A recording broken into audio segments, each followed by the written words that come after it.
The following episode will contain spoilers. You have been warned. You're listening to Cinema IRL, the podcast that throws you into the movie and asks the question, what would you do? Making his Cinema IRL debut is Von Murder, who stops by to give his expert opinion of the vampiric hoedown that is Sinners. And now, Cinema IRL. I wish I could switch places for just one day. What would you do? Put yourself in my shoes. How do we handle this? What would you do? Put yourself in my position. What would you do? Now it's your turn. I feel like we started off watching Mississippi Burning, somehow moved to Interview with a Vampire, and ended up with Rambo. Yeah, when I saw the trailer for this film, it really confused me because at first it seemed like a film set during, on a plantation, and then it seemed like a musical, and then it seemed like a horror movie. And the trailer confused me so greatly, but now after seeing the movie, I do understand that it is plantation with a musical with a horror film. It was all three of them. Alrighty, folks, this episode we are talking about Sinners. Trying to leave their troubled lives behind, twin brothers return to their hometown to start again, only to discover that an even greater evil is waiting to welcome them back. Yeah, that's pretty vague. Basically, we have folks in 1932 who open a club in a barn that actually turns out used to be a slaughterhouse. And they invite musical acts for people to come and unwind. And it turns out a bunch of vampires want to kill everybody. Did somebody say vampires? Ha-ha! Hi, Von Murder. Hi. So I've been waiting for so long. I know we've had some of your coworkers, Jimmy, who is our correspondent for zombie movies, and Morty, who also steps in to help us with some werewolf movies, and you've never really had the opportunity to visit. And as soon as this movie breached vampire territory, I had a funny feeling you'd be stopping by. Yeah. Because you're a vampire. I wasn't sure at first. But man, when I saw those eyes light up, so did mine. Yeah. So, folks who may not be familiar, this is our special guest. Do you want to tell the folks about yourself? Yeah, I'm Von Murder. Okay. I'll drain you. Maybe. I don't know. How old are you, Von Murder, if you don't mind me asking? I just celebrated my 769th birthday. Yay. That's a lot of candles. That could burn down a town. Hopefully. So... It's great that you're here because you can provide some reality checks for us. Yeah, I'm not even trying to stop him. I'm just not. Scott, are you stepping back on this? No, I'm literally stepping back. That's it. Like he's in. Okay. That's it. Alrighty, Von Murder, I guess it's just you and me. So hell yeah. This movie description was terribly vague, but we interrupt the music and the party because vampires want to come in and kill everybody. Obviously. Yeah. So you haven't been with us before. So what we do here is, what would you do if you were the main character's shoes? Yes. So. About 100 episodes ago. Yeah. It was a while. So we talk about what we would do if we were in the character's shoes. And obviously this is perfect because you can put yourself in the vampire's shoes in this film and tell us if this was a bunch of Hollywood movie magic and nonsense or if they got some things right when it comes to the vampire world. I just want to note that I really thought I was going to get to do Nosferatu. That was like a slam dunk. Yeah. But then I saw it and I realized it was garbage. So no, I'm okay. Having waited. Yeah, Scott and I actually walked out of Nosferatu, and we don't do that, but we were struggling big time. So we that didn't guy even was do weird, and that's coming from me. Yeah, we tried. We sat there for way longer than we wanted to, and we did walk out. So anyway, Sinners, our film today. Give us your take. Well, they did a reasonable job with the vampire portrayal. Okay. There were a few things that I did take exception to. Alrighty. The most important thing that I took exception to, vampires don't line dance. Ever. Are you sure? Yes. I mean, could they? If you found the right group that wanted to? I mean, it's Mississippi in 1932. Sure, it's possible. but we could pick up crochet too if we wanted, but that's not freaking happening. Okay, alrighty. Well, perhaps that was just part of the transition from film to musical in spots. Maybe it was a Southern thing. The South's been a little too racist for me to live in, especially during the 1930s. Yeah. So, Yeah. some weird backwoods vampires. Yeah, that is definitely. I can't even imagine spending time in the South during that period. And the person who sold them the barn and hid the fact that it was a slaughterhouse was actually a grand wizard in the Ku Klux Klan. So glad he died. Yeah. So what are some other inaccuracies that you saw? Well, I noticed there was a lot of biting on shoulders. Now, don't get me wrong, that will get the job done. But that's not what you're going for. You go for the neck. Always necks. Basically, the neck is like a filet mignon, and the shoulder is like an overcooked strip steak. Sure, you'll get nourishment, but you really wish you had the filet mignon. Okay. All right. So it does turn someone, though, regardless of where they get bitten, correct? Yes. Okay. So is the part about being invited in and that a vampire can't enter your home unless they're invited in?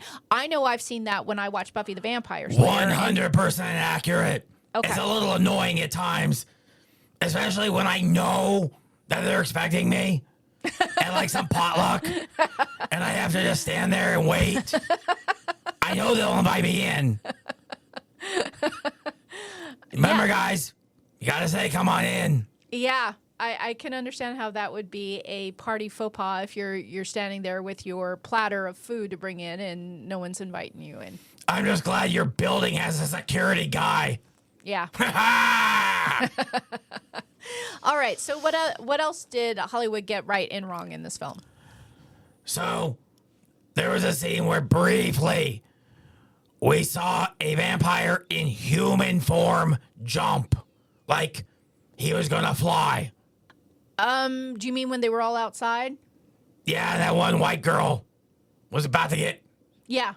I mean, his eyes kind of turned red, and then he jumped. Yeah, he jumped. No, that's not true. Oh. We can fly, but we have to go into bat form first. Oh, I see. Okay. So you have bats, and you have humans. Okay. All right. So you don't have the whole bouncy, jumpy thing. No, now don't get me wrong. I could jump, turn into a bat, and fly, but that's not what he did. Right. Okay. Well, that's actually valuable to know. What else you got? So, the first time that we see the vampire, and he's got welts all over him like he's been burning. Yeah. That was highly inaccurate. Oh, okay. So we've always been led to believe when we watch TV shows and movies that if exposed to the sun, your skin will start to burn, and that's what we thought that was. You're saying that's not what really happens? It doesn't start to burn.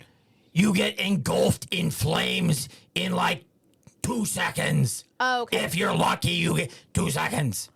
Okay, so he wouldn't have had the opportunity to burn like that. He would have just combusted. He was toast. Okay. I guess they have to have a movie, but god dang it, keep it real. Okay. All right. Yeah, I mean, I appreciate the desire for accuracy when your people are being portrayed. It was interesting seeing a bunch of new vamps who didn't understand that you got to get the hell out of there way before sunrise. Like, yeah. I keep at least a 1 hour buffer, minimum. Well, and that's probably why you've lived to be your age. 769. Yeah. So let me ask you, in a what would you do scenario, if you were the main vampire guy that everybody else seemed to be connected to and share the sharing the memory thing, is that true? Yes. Okay. So if you were the main vampire guy in this film, what would you have done? Would you have done exactly what he did, or would you have done things differently? As the main vampire, I mean, kind of did what he had to do.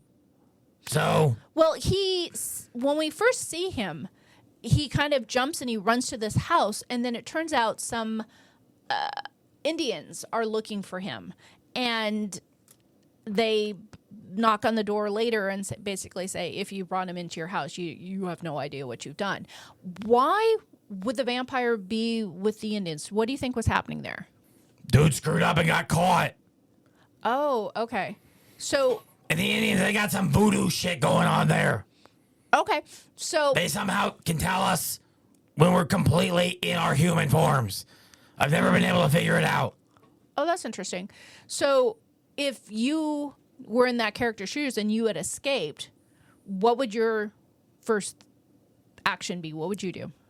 Well, if the sun's out, Which I'm not going out in the sun. Okay.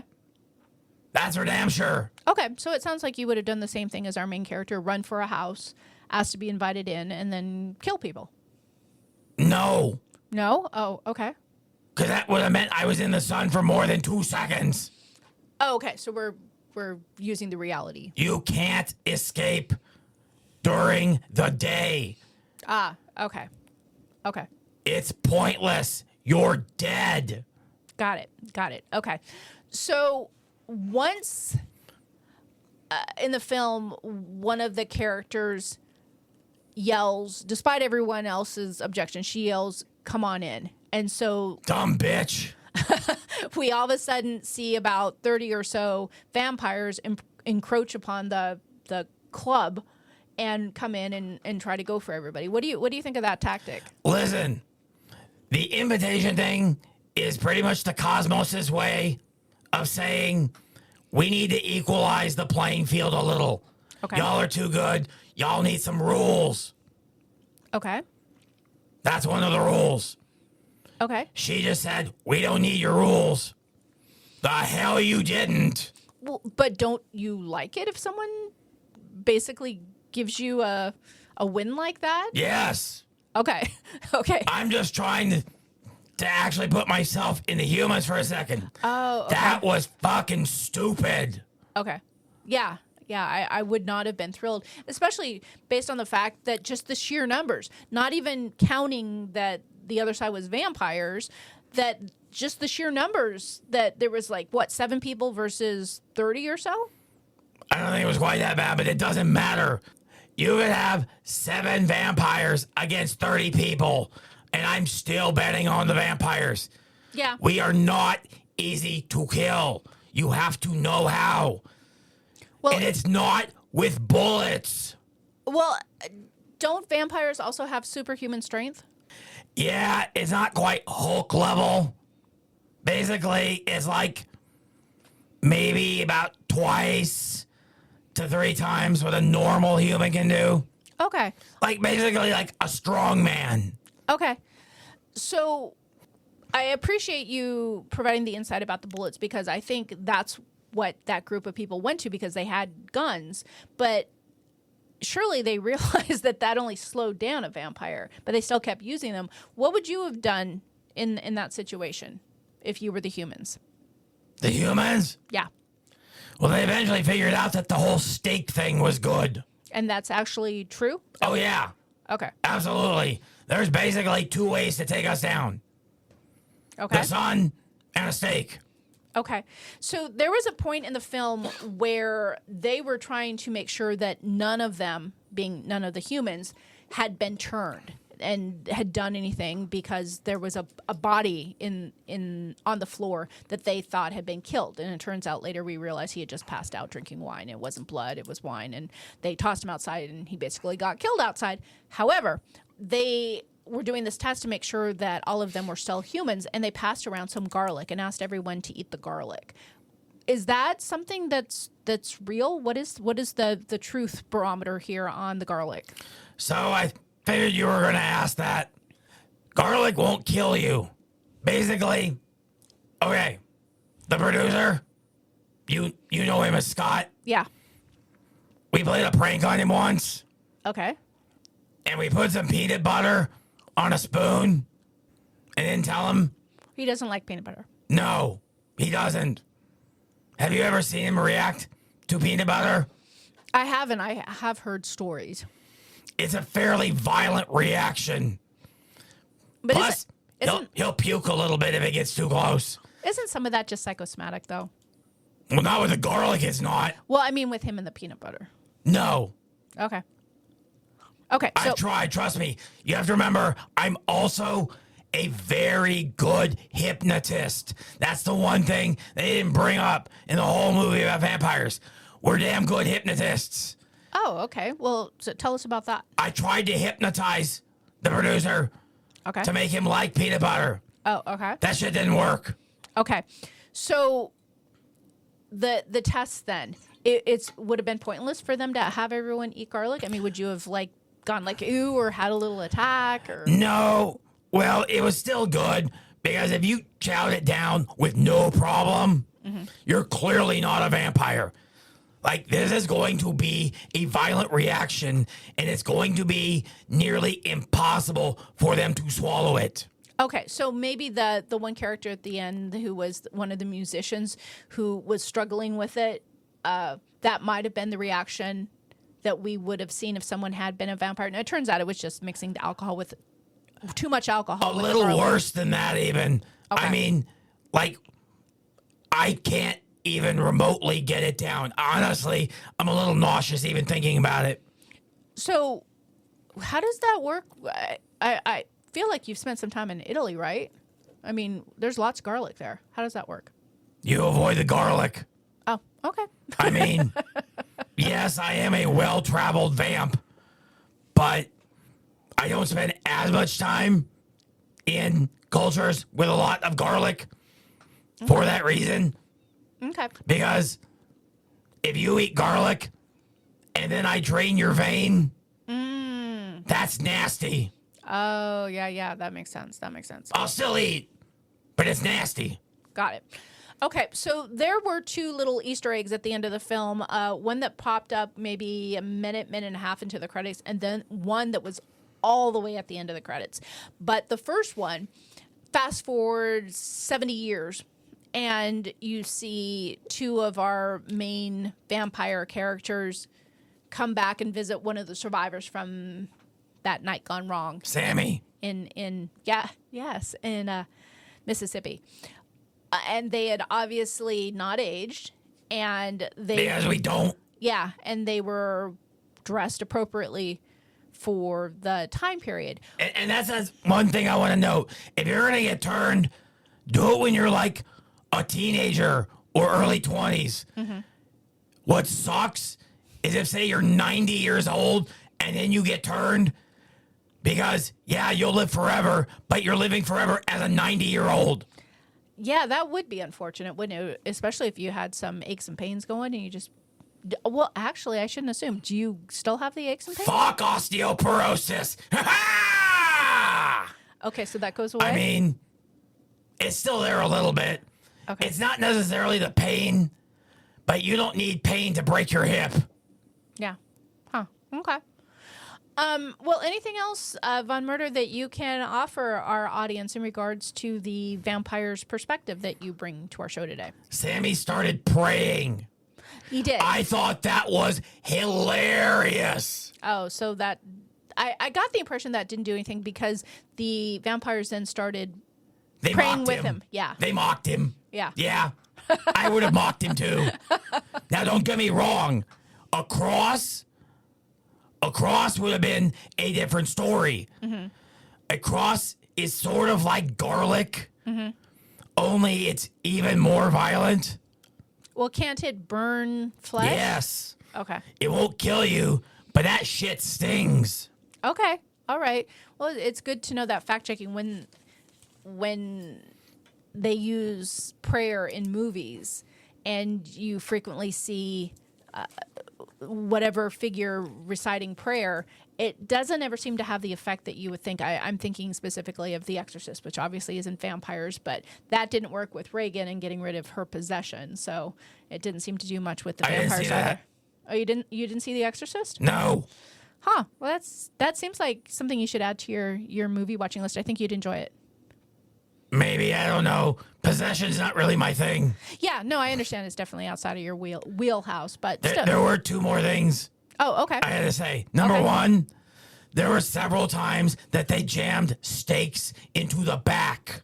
Oh yeah, they went through the back. Yeah, they actually. That's how they killed the main vampire. Is that not accurate?